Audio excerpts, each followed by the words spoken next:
Jobs.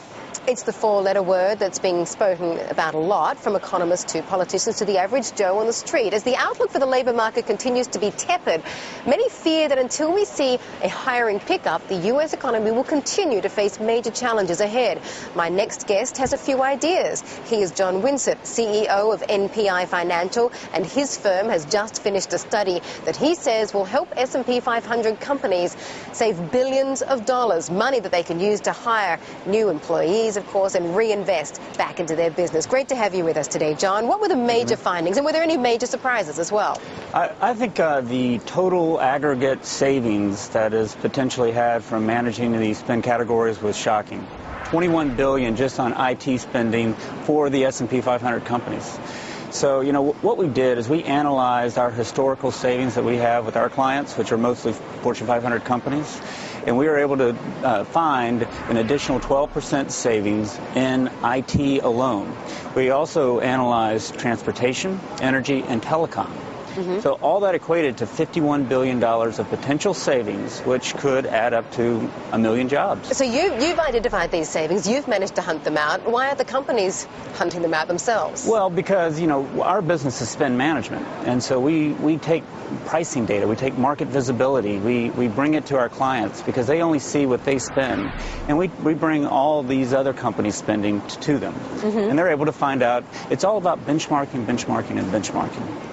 What did you find out in terms of job creation and their attitudes towards that?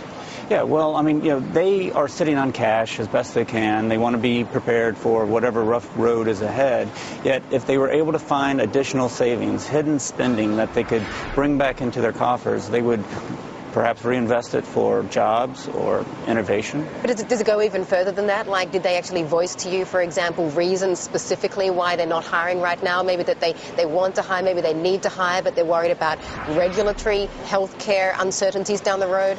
Well, I think, you know, they cut the fat pretty quick, and then they started cutting more jobs just to get, you know, the profits where they need to be.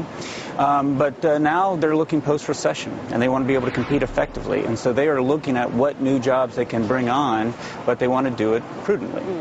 I believe that Walmart was one of the companies that really stood out for you. And I mean, this is the place that we go to for savings. And you saw that they've been quite effective in their cost-cutting measures. But you identified even more savings that they could make. What kind of things? Well, you know, Walmart led the way in driving efficiency in their supply chain. They would work with their suppliers, make sure that they were priced appropriately. But they can always learn from what other buyers, other big companies, big business, other retailers can be, what they're paying for those spend categories. Just very, very quickly, once you've identified the savings, how long does it take to implement it before you actually start to see it really translating into more jobs? Well, we review contracts immediately, and if they can be renegotiated or repriced by the supplier or vendor, then those are immediate savings, so it's effective. Okay, well, thank you very much for joining us today, John. Okay, Mandy, thank you.